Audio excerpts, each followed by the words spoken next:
सलाम, नमस्ते, सत श्री अकाल। स्वागत है आपका फोर्ट टीवी न्यूज के प्राइम टाइम बुलेटिन में। आपके लिए लेकर आए हैं देश और राजनीति से जुड़ी वो सभी बड़ी खबरें जो आपको जाननी चाहिए। इसमें हम बात करेंगे कांग्रेस पार्टी के वादों से लेकर प्रधानमंत्री मोदी के बजट सत्र से पहले के संबोधन तक, दिल्ली में पानी की समस्या से लेकर राजनीतिक विवादों तक। हर एक खबर पर होगी हमारी पैनी नजर।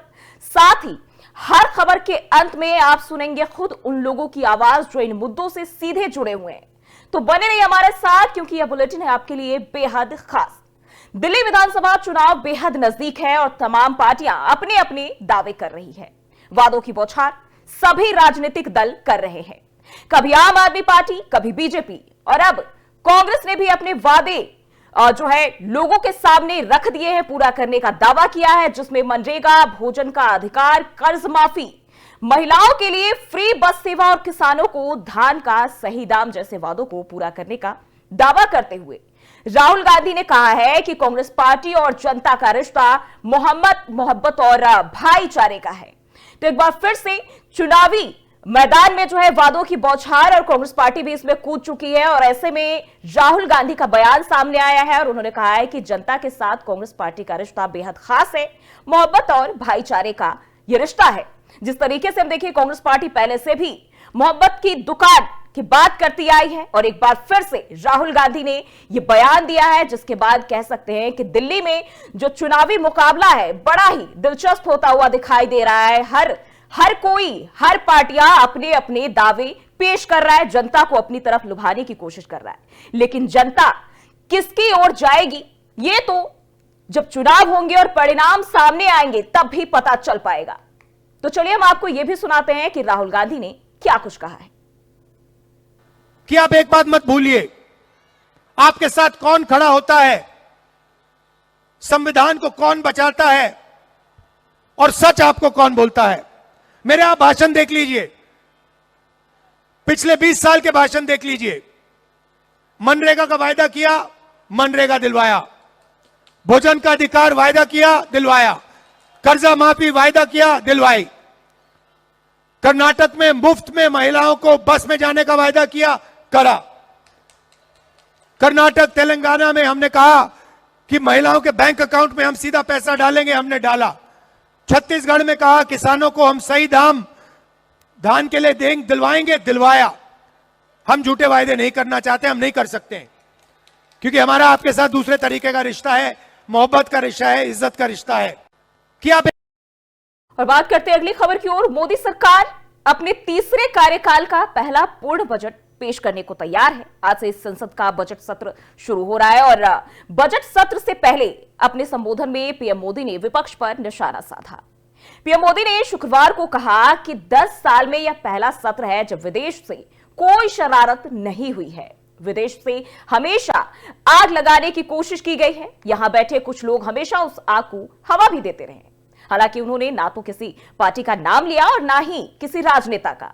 अपने संबोधन में प्रधानमंत्री नरेंद्र मोदी ने संकल्प लिया कि 2047 तक देश विकसित भारत बनकर रहेगा।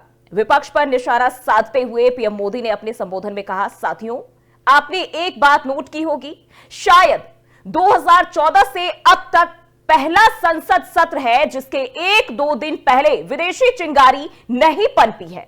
हमेशा संसद सत्र से पहले विदेश से आग लगाने की कोशिश की गई। इसके साथ ही उन्होंने कहा कि 10 सालों से देख रहा हूं, हर सत्र से पहले विदेश में शरारत करने को लोग तैयार बैठे रहते हैं। यहां उसे हवा देने वालों की भी कमी नहीं है, और यह पहला सत्र है जिसमें किसी भी विदेशी कोने से कोई चिंगारी नहीं भड़की है और ना ही कोई शरारत हुई है। बता दें कि प्रधानमंत्री नरेंद्र मोदी ने 2025 के बजट सत्र से पहले मीडिया को संबोधित किया और उन्होंने 2047 तक भारत को एक विकसित राष्ट्र बनने की दिशा में नवाचार, समावेशन और निवेश पर जोर दिया। इसके साथ ही उन्होंने युवा सशक्तिकरण और विदेशी हस्तक्षेप की कमी पर भी जोर दिया। आपको सुनाते हैं पीएम मोदी ने इसको लेकर क्या कुछ कहा। तीसरी बार ये दायित्व दिया है, और इस तीसरे कार्यकाल का ये पहला पूर्ण बजट है, और मैं विश्वास से कह सकता हूं कि 2047 जब आजादी के 100 साल होंगे, विकसित भारत का जो संकल्प देश ने लिया है, ये बजट सत्र, ये बजट एक नया विश्वास पैदा करेगा, नई ऊर्जा देगा कि देश जब आजादी के 100 साल मनाएगा तब विकसित होकर रहेगा। 140 करोड़ देशवासी अपने सामूहिक प्रयास से। और रुक करते हैं अगली खबर की ओर। बजट सत्र के पहले दिन ही कांग्रेस सांसद सोनिया गांधी के एक बयान पर विवाद खड़ा हो गया है। संसद के संयुक्त सत्र में राष्ट्रपति द्रौपदी मुर्मू के संबोधन पर कांग्रेस सांसद सोनिया गांधी ने टिप्पणी की। दरअसल राष्ट्रपति के अभिभाषण के बाद संसद परिसर में गांधी परिवार, जिनमें राहुल गांधी, प्रियंका गांधी और सोनिया गांधी गाड़ी का इंतजार कर रहे थे और बड़ी तादाद में मीडियाकर्मी भी यहां शामिल थे। और इसी दौरान जब मीडिया वालों ने उनसे बातचीत करने की कोशिश की तो गांधी परिवार आपस में ही कुछ बातचीत करते नजर आए। राहुल गांधी ने इस दौरान कहा कि राष्ट्रपति द्रौपदी मुर्मू अपने अभिभाषण में एक ही बात बार बार बोल रही थी, यानी कि एक ही बात का जिक्र बार बार कर रही थी। और इसके बाद सोनिया गांधी ने कहा कि राष्ट्रपति अपने अभिभाषण के अंत में काफी थक चुकी थी। पुअर लेडी, मुझे उनके बारे में काफी बुरा लगा, जिसके बाद से सियासत तेज हो गई है और बीजेपी के नेता कांग्रेस पार्टी और गांधी परिवार पर हमलावर होते दिखाई दे रहे हैं। संसदीय कार्य मंत्री किरण रिजिजू ने भी इसकी निंदा की है और इसके साथ ही उन्होंने कहा कि विपक्षी नेता को आदिवासी महिला राष्ट्रपति के बारे में इस तरह की बयानबाजी करना शोभा नहीं देता है। तो सोनिया गांधी, जो कि कांग्रेस की एक वरिष्ठ नेता है, एक महिला है, उन्होंने फिर से राष्ट्रपति द्रौपदी मुर्मू को लेकर विवादित बयान दिया है और इसके बाद से सियासी पारा वो हाई होता हुआ नजर आ रहे हैं, क्योंकि कांग्रेस पार्टी को लेकर अब तमाम जो दल है, खास करके बीजेपी की बात करें तो वो सवाल उठा रहे हैं, क्योंकि कांग्रेस पार्टी अक्सर ही राष्ट्रपति को लेकर कुछ न कुछ विवादित बयान देती रहती है। और एक बार फिर से खुद सोनिया गांधी ने जब इस तरह के बयान दिए हैं, पुअर लेडी, बोरिंग कहना, तमाम तरह के जो शब्द हैं, कहीं ना कहीं एक सर्वोच्च पद पर बैठी हुई महिला के लिए इस तरह के शब्दों का इस्तेमाल करना जिस तरीके से उन्होंने किया है, इसको लेकर सियासी पारा बेहद हाई होता हुआ नजर आ रहा है और बीजेपी इस पर हमलावर है। हमारा देश का राष्ट्रपति एक महिला आदिवासी है, ये कमजोर नहीं है। पहली बार एक महिला आदिवासी इस देश का राष्ट्रपति बनी है, तो इनको हजम नहीं हो रहा है और इसको कमजोर बताती है। तो इस तरह से बोरिंग कहना, कमजोर कहना, थकी हुई महिला कहना, ये कोई क्या कर रहा है? शोभा देती है क्या किसी नेता को? महिला राष्ट्रपति जो आदिवासी है उसको कमजोर दिखाने का जो प्रयास किया जा रहा है, ये हम बर्दाश्त नहीं करेंगे। हमारा देश का राष्ट्र। और वहीं रुक करते अगली खबर की ओर। केंद्रीय गृह मंत्री अमित शाह ने दक्षिण राज्य बनाने की वकालत करने वालों को करारा जवाब दिया है। Indian renaissance the Modi decade book के विमोचन के मौके पर केंद्रीय गृह मंत्री अमित शाह ने कहा कि कुछ लोग भारत के दक्षिणी हिस्सों को मिलाकर एक अलग राष्ट्र बनाने की बात कर रहे हैं। देश पहले ही 3 राष्ट्रों में विभाजित हो चुका है, आप और कितना विभाजन चाहते हैं, यह अमित शाह ने सवाल उठाए हैं। इसके साथ ही उन्होंने कहा है कि मोदी सरकार के पिछले 10 साल एक नए युग की शुरुआत है। जब भारत का इतिहास लिखा जाएगा तो प्रधानमंत्री मोदी के जो सबसे कटु आलोचक होंगे, उन आलोचकों को भी उनके पिछले 10 वर्षों के शासन के बारे में स्वर्ण अक्षरों से लिखना होगा। अमित शाह के मुताबिक प्रधानमंत्री नरेंद्र मोदी ने 2047 तक विकसित भारत के निर्माण का पूरा रोड मैप तैयार कर रखा है और इसमें 2027 में 5 ट्रिलियन की अर्थव्यवस्था बनाने, 2036 में ओलंपिक खेलों के आयोजन से लेकर 2040 में मानव युक्त यान चंद्रमा पर भेजने जैसे कई सारे लक्ष्य रखे गए हैं। और इसी को लेकर अमित शाह ने भारत के अलग हिस्से करने को लेकर अपना बयान दिया इस दौरान। और उन्होंने जो भी लोग इस तरह की मानसिकता रखते हैं, दक्षिणी राज्यों को अलग राष्ट्र बनाने की बात करते हैं, इस पर तीखा हमला बोला है। तो अमित शाह जिस तरीके से अपनी बात बेबाकी से रखते हैं, उसको लेकर अगर हम देखें तो अब दक्षिण राष्ट्र बनाने को लेकर करारा जवाब अमित शाह ने दिया है।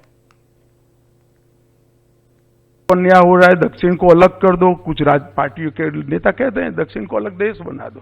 भाई काफी काट दिया, आपका समय था तब। 1/3 हिंदुस्तान काट दिया आपने, अब कब तक काटोगे?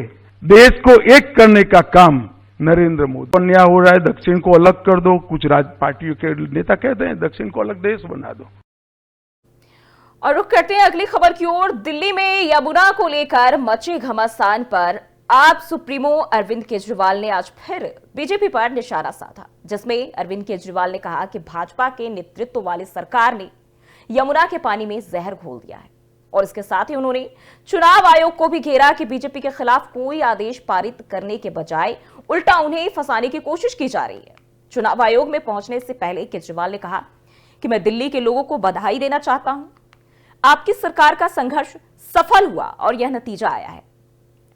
जो जहरीला पानी था अब 2.1 ppm अमोनिया पर आ गया है और हमारे संघर्ष की वजह से पानी का अमोनिया नीचे आया। इसके अलावा उन्होंने सवाल उठाते हुए कहा कि साजिश के तहत यह पानी भेजा जा रहा था, नहीं तो कैसे बढ़ गया और अब कैसे कम हो चुका है। अरविंद केजरीवाल ने यह भी बताया कि दिल्ली में जहरीला पानी भेजकर आधे दिल्ली को प्यासा मारने की कोशिश की गई थी। 26 जनवरी को अमोनिया का स्तर 7 ppm पहुंच गया, तब लगा कि यह खतरनाक खेल खेल रहे हैं। वहीं 27 जनवरी को सीएम आतिशी ने प्रेस कॉन्फ्रेंस की और बताया कि कैसे अमोनिया बढ़ रहा है। आज पानी में 2.1 अमोनिया हो चुका है और हम संघर्ष नहीं करते तो 1 करोड़ लोगों को पानी मिलना जो है वो आज बंद हो जाता। और इसके साथ ही उन्होंने कहा कि चुनाव आयोग ने हरियाणा सीएम को कोई भी नोटिस नहीं जारी किया है, मुझे नोटिस जारी किया है। कह रहे हैं कि मुझे नोटिस दे रहे हैं, सजा देने की कोशिश कर रहे हैं। तो केजरीवाल ने इसको लेकर कहा है कि सीएम नायाब सैनिक के खिलाफ एफआईआर दर्ज की जानी चाहिए, उनके खिलाफ एक्शन होनी चाहिए। तो दिल्ली में विधानसभा चुनाव है और इसी बीच कई सारे मुद्दे एक एक करके सामने आए और अब यमुना में जहरीला पानी एंट्री कर चुका है और केजरीवाल ने हरियाणा सरकार पर आरोप लगाए कि उन्होंने जहरीला पानी भेजा है, दिल्ली की जनमानस को मारने की कोशिश की जा रही है। जिसके बाद से राजनीति एक बार फिर अपने चरम सीमा पर दिल्ली में पहुंच चुकी है और वहीं अब इलेक्शन कमीशन भी इसमें एंट्री कर चुका है। और इसको लेकर जिस तरीके से हम देखें, हाल ही में बीजेपी के तमाम नेता वहां पहुंचे थे, पानी को पीकर दिखाया, सभी एक दूसरे पर आरोप प्रत्यारोप लगा रहे हैं। लेकिन सच कितना है, क्या ये महज वोट बैंक के लिए किया जा रहा है, ये देखना होगा। जनता क्या इन तमाम दलों की रणनीति को, राजनीति को समझ पाती है या फिर नहीं। जिस तरीके से अरविंद केजरीवाल यह आरोप लगा रहे हैं कि पहले जो अमोनिया का स्तर है वो बढ़ा हुआ था, वो अब कम हो चुका है और इसको लेकर बयानबाजी का दौर भी लगातार जारी है। 2.1 आ गया, आप खुद ही सोचिए। इसका मतलब साजिश थी, हमने संघर्ष किया। तो दिल्ली के लोगों को मैं ये खुशखबरी देना चाहता हूं कि आपका संघर्ष रंग लाया। 15 जनवरी को 3.2 था, उसके बाद इन्होंने बदमाशी करके बढ़ा के 26 जनवरी तक 7 ppm पहुंचा दिया। जब मैंने आपने दिल्ली के लोगों ने शोर मचाया तो ये 7 ppm से घट के आज 2.1 आ गया। तो अब दिल्ली के सारे अभी फिलहाल वाटर ट्रीटमेंट प्लांट्स चल रहे हैं। दिल्ली के अंदर अगर हम शोर नहीं बचाते, संघर्ष नहीं करते, तो आज दिल्ली के 1 करोड़ लोगों को पानी नहीं मिल रहा होता। कितनी बड़ी वाटर क्राइसिस पैदा हो जाती। और ये कहते हैं कि ये शोर मचाते, केजरीवाल से पानी नहीं दिया जा रहा, केजरीवाल से। बेसिकली हमें बदनाम करने के लिए ये बहुत गंदी और गहरी साजिश रची गई थी। 2.1 आ गया, आप खुद ही सोचिए। इसका मतलब साजिश थी, हमने। और दिल्ली विधानसभा चुनाव बेहद नजदीक है और ऐसे में आम आदमी पार्टी के राष्ट्रीय संयोजक अरविंद केजरीवाल के साथ समाजवादी पार्टी के राष्ट्रीय अध्यक्ष अखिलेश यादव ने गुरुवार को किराड़ी विधानसभा में मेगा रोड शो किया और इस रोड शो के दौरान लोगों की जबरदस्त भीड़ देखने को मिली। वहीं समर्थकों ने फिर लाएंगे केजरीवाल के जमकर नारे लगाए और इस दौरान अखिलेश यादव ने अरविंद केजरीवाल को जीत की पहले ही बधाई भी दी और उन्होंने कहा कि दिल्ली में एक बार फिर आम आदमी पार्टी की सरकार बनने जा रही है और बीजेपी की सभी 70 सीटों पर हार होगी। इसके अलावा उन्होंने कहा कि आप सरकार ने जिस तरह से शिक्षा, स्वास्थ्य और बिजली पानी के क्षेत्र में विकास का काम किया है, उसकी पूरी दुनिया स्टडी करना चाहती है और इसलिए दिल्ली के लोग एक बार फिर अरविंद केजरीवाल पर भरोसा कर आम आदमी पार्टी को ऐतिहासिक जीत दिलाएंगे और बीजेपी की सफाई करेंगे।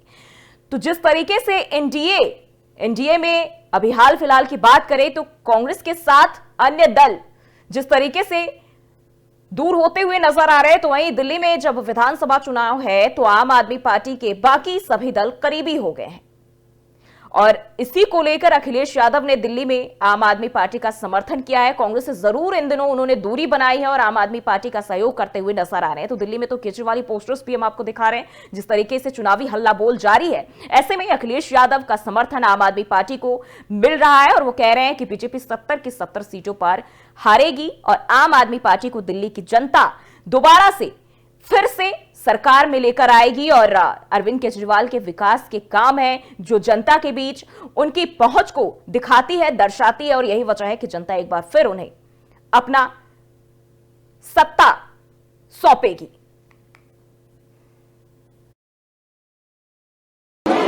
लगातार जिस समय से आप लोगों के बीच में मैं आया हूं, एक ऐतिहासिक जन समर्थन मुझे दिखाई दे रहा है और मैं ये कह सकता हूं कि इस बार फिर दिल्ली की जनता आप पार्टी पर भरोसा कर करके, अरविंद केजरीवाल जी पर भरोसा कर करके उन्हें ऐतिहासिक जीत दिलाने जा रही है। मैं उनको अग्रिम बधाई देना चाहता हूं। हो सकता है इस बार 70 की 70 सीटें भारतीय जनता पार्टी हार जाए। लगातार खबर की ओर नई दिल्ली से कांग्रेस उम्मीदवार संदीप दीक्षित ने पूर्व मुख्यमंत्री अरविंद केजरीवाल को जंतर मंतर में डिबेट करने की चुनौती दी थी। हालांकि केजरीवाल तय समय शुक्रवार दोपहर 3 बजे नहीं पहुंचे और इससे पहले शुक्रवार सुबह दीक्षित ने कहा था कि मुझे समझ में नहीं आता कि अरविंद केजरीवाल ने आईआईटी में क्या पढ़ा है। इंजीनियर होते हुए भी वह ऐसी बेतुकी बातें कर रहे हैं जो 5वीं या 6ठी का छात्र भी नहीं कहेगा। इसके अलावा दीक्षित ने कहा कि मुझे लगता है केजरीवाल ने नकल करके परीक्षा पास की है और मैं उन्हें सुझाव दूंगा कि वे अपनी इंजीनियरिंग की किताबें पढ़ लें, जिससे उन्हें पता चल जाएगा कि वे कितना झूठ बोलते हैं। बता दें कि कांग्रेस नेता संदीप दीक्षित ने केजरीवाल पर दिल्ली में नौकरियां खत्म करने और झूठे दावे करने का आरोप भी लगाया है। तो कांग्रेस और आम आदमी पार्टी जहां एक और इंडिया के सहयोगी दल हैं, तो वहीं दिल्ली में जब विधानसभा चुनाव है तो दोनों ही दल आमने सामने हैं और ऐसे में आरोप प्रत्यारोप का दौर, बयानबाजी का दौर दोनों ही पार्टियों के बीच जारी है। अरविंद केजरीवाल और बात करें तो यहां संदीप दीक्षित, दोनों के बीच डिबेट का मामला बताया जा रहा था, लेकिन अरविंद केजरीवाल नहीं पहुंचे। वहीं अब संदीप दीक्षित ने इसको लेकर सवाल उठाया और वो कह रहे हैं कि वो अपनी पढ़ाई जो है फिर से करे, वो नकल करके पास हुए थे और साथ ही साथ उन्होंने दिल्ली में नौकरियां खत्म करने और झूठे दावे का आरोप भी संदीप दीक्षित ने केजरीवाल पर लगाया है। जिस आदमी ने असंख्य झूठ बोले हो उसके बारे में हम क्या कह सकते हैं। अभी उसने एक इंटरव्यू में कहा कि मैंने दिल्ली में 5000 किलोमीटर की जो है पाइपलाइन बना दी जल बोर्ड की। तो मैंने कहा बहुत अच्छा साहब, 5000 किलोमीटर की नई पाइपलाइन बना दी। तो मैंने खंगाला तो देखा केजरीवाल साहब कहते हैं कि शीला जी के समय दिल्ली में 14,000 किलोमीटर थी। तो आज कितनी है? आज 15,300 है। जो आदमी इंजीनियरिंग करता है वो ये भी नहीं समझ सकता है कि 15,300 से 14,000 हटा दो तो 1,300 है, 5,000 नहीं है। सुप्रिया जी पता करिएगा कौन सी इंजीनियरिंग ये पास करके आया, मुझे नहीं समझ में आया। मैं तो इंजीनियर नहीं हूं, मैं तो गणित समझ सकता हूं। केजरीवाल साहब आज तक गणित नहीं समझ पाए कि 5,000 में और 1,300 में बहुत बड़ा अंतर होता है। केजरीवाल साहब ने एक और बड़ी मजे की बात की 2-3 दिन पहले, कहा कि साहब मैंने दिल्ली में 10,000 किलोमीटर सड़कें बना दी। मेरी भी आंखें खुल गई कि साहब 1,00,000-1.5 लाख किलोमीटर मोदी जी ने बना दी, 10,000 किलोमीटर केजरीवाल जी ने बना दी। मजा आ गया दिल्ली में। जहां सड़कें नहीं थी वहां सड़कें आ गई होंगी। तो मैंने इनके कागज खंगाले तो पता चला दिल्ली सरकार की कुल सड़कें पिछले 70 साल में केवल 4,000 किलोमीटर हैं। 4,000 किलोमीटर कुल सड़कें हैं, इन्होंने 10,000 किलोमीटर कहां बना दी, मुझे आज तक नहीं समझ में आया। मतलब ये कौन सी नंबर है, कौन सा संख्या है, मुझे नहीं समझ में आया। मैं तो इतना ही पूछना चाहता हूं केजरीवाल जी, आपको वोट तो फ्री बिजली पानी का मिलता है, तो फिर इतना झूठ बोलने की क्या जरूरत है, इतनी कहानियां बनाने की। और कांग्रेस के वरिष्ठ नेता हरीश रावत ने शुक्रवार को बीजेपी पर जमकर निशाना साधा, जिसमें हरीश रावत ने आरोप लगाया कि दिल्ली में वायु प्रदूषण और यमुना नदी की गंदगी के लिए केंद्र की भारतीय जनता पार्टी यानी कि भाजपा सरकार और दिल्ली की आम आदमी पार्टी सरकार जिम्मेदार है। ये दोनों दिल्ली के अपराधी है। उत्तराखंड के पूर्व मुख्यमंत्री रावत ने दिल्ली प्रदेश कांग्रेस कमेटी के कार्यालय में संवाददाताओं से बातचीत करते हुए कहा कि आज दिल्ली के लोग साफ पानी और हवा के लिए संघर्ष कर रहे हैं। दिल्ली और यमुना के दो अपराधी हैं, एक है केंद्र की भाजपा सरकार और दूसरी दिल्ली की आम आदमी पार्टी सरकार। इसके साथ ही उन्होंने कहा कि पिछले एक दशक के अंदर दिल्ली में हरित क्षेत्र घटा है, वहीं दूसरी ओर यमुना की सफाई में लगभग 8,500 करोड़ रुपए खर्च करने के बाद भी दिल्ली को साफ पानी नहीं मिल पा रहा है। मैं जल संसाधन मंत्री रहा, उस समय दो घटनाक्रम मेरे दिमाग में आते हैं भाई जी। एक थोड़ा सीरा जी में और हुड्डा जी में मुनक नहर को उसके पेमेंट को लेकर के, और हाथीकुंड से पानी के डिस्चार्ज को लेकर के कुछ तनातनी थी, कुछ बातचीत थी। और जिस समय हम उनसे ये बातचीत कर रहे थे, उसको रिजॉल्व करने की कोशिश कर रहे थे, क्योंकि वो जल संसाधन मंत्रालय के जुरिडिक्शन में आता था, जब राज्यों के बीच में कोई विवाद हो तो उसको रिजॉल्व करना, तो उनसे हम बातचीत कर रहे थे। तो उसी समय कुछ संतों के नेतृत्व में यमुना बचाओ अभियान के हजारों लोग वृंदावन से दिल्ली की तरफ पैदल प्रस्थान किए और वो दिल्ली पहुंचने वाले। माननीय प्रधानमंत्री जी की आज्ञा से और अपने सहयोगी रमेश जी जो उस समय पर्यावरण मंत्री थे, वन एवं पर्यावरण मंत्री, उनसे बातचीत करके ये जिम्मेदारी जल संसाधन मंत्री के रूप में मुझे दी गई कि मैं दोनों इश्यूज को रिजॉल्व, एक इशू तो स्वभाव तो मेरे मैंडेट पर था ही, उसको तो रिजॉल्व करना ही था। दूसरे के विषय में जो है, जो यमुना के पानी की स्वच्छता आदि को लेकर के था, उसमें थोड़ा सा जॉइंट जुरिडिक्शन था, तो हमने तो दोस्तों, ये थी आज की बड़ी खबरें, जिसको लेकर हमने आपको देश और राजनीति से जुड़े हर पहलू पर जानकारी देने की कोशिश की। याद रखिए, आपके साथ कौन खड़ा होता है, संविधान को कौन बचाता है और आपसे सच कौन बोलता है, ये दिखाएंगे हम आपको। हमारे साथ बने रहने के लिए धन्यवाद। शुभ रात्रि।